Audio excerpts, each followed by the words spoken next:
COVID does create potentially some opportunities to, catalyze a clean energy transition, or at least speed it up in a way that wasn't necessarily possible before. The roots of the COVID crisis and of the climate crisis are the same. This is the only sector that's actually giving hope. Every other sector is saying, I don't know what's going to happen. I don't know what's going to happen.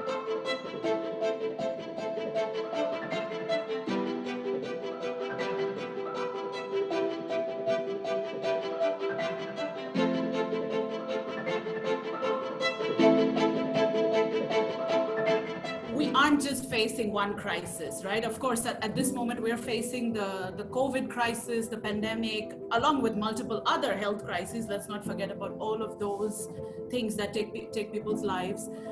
And not just the climate crisis, but we're also facing a crisis of energy, which means that we have over 1 billion people on this planet who do not have access to electricity. 70% of the people in this country, in Mozambique, do not have a light bulb in their house.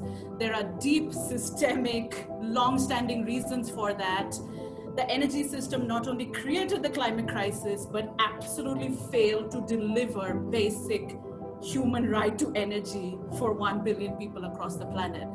And the COVID crisis actually shows us that the roots of the COVID crisis and of the climate crisis are the same. It's the way that we have been treating the earth. It's the way that this system extracts from the planet, extracts from the poorest and most vulnerable people on the planet and just throws them away. And that's what's caused all of these crises that we're seeing. It's exacerbated by the political crises we're seeing in so many different places. So the climate crisis is very deeply, inherently unjust. Those who are going to face the deepest impacts and the soonest impacts are the ones that did the least to create the crisis. That's people on this continent, in Africa, across Asia, across Latin America. Some of the poorest and most vulnerable communities are going to face the crisis the hardest, while they did the least to create it. That's why it's unjust. COVID does create potentially some opportunities to, catalyze a clean energy transition, or at least speed it up in a way that wasn't necessarily possible before.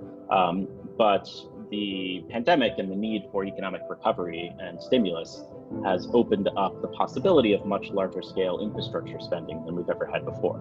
The biggest challenge in COVID, post-COVID, and during COVID for us is many of the innovations that need to happen, that need to replicate. Either there's no capital, or there is no, what you call it as resource, technical or financial resource to innovate on those innovations. And then how do we support entrepreneurs? For us, these three are the true climate champions without saying that they're climate champions. This is the only sector that's actually giving hope.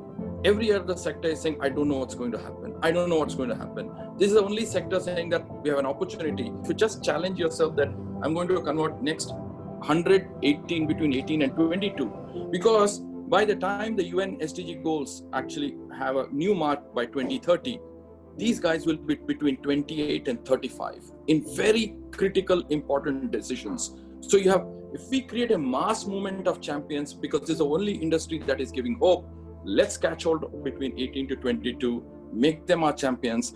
We stuck to them during the worst crisis when everybody else rejected them. We don't know. We are the only sector we are actually telling have a solution. I guess my final thought is, COVID-19 is a tragedy and a crisis, but it also creates an opportunity for the world to really switch gears and transition to a clean energy future. And we need to, all of us, hold our leaders' feet to the fire to make sure that happens and make sure that this opportunity does not go to waste, because we're not going to have another one like it, hopefully, anytime soon. And more broadly for the students, climate is a huge issue that cuts across so many different parts of our lives and so many different sectors of the economy, and there's so many different ways to be involved in solutions to it.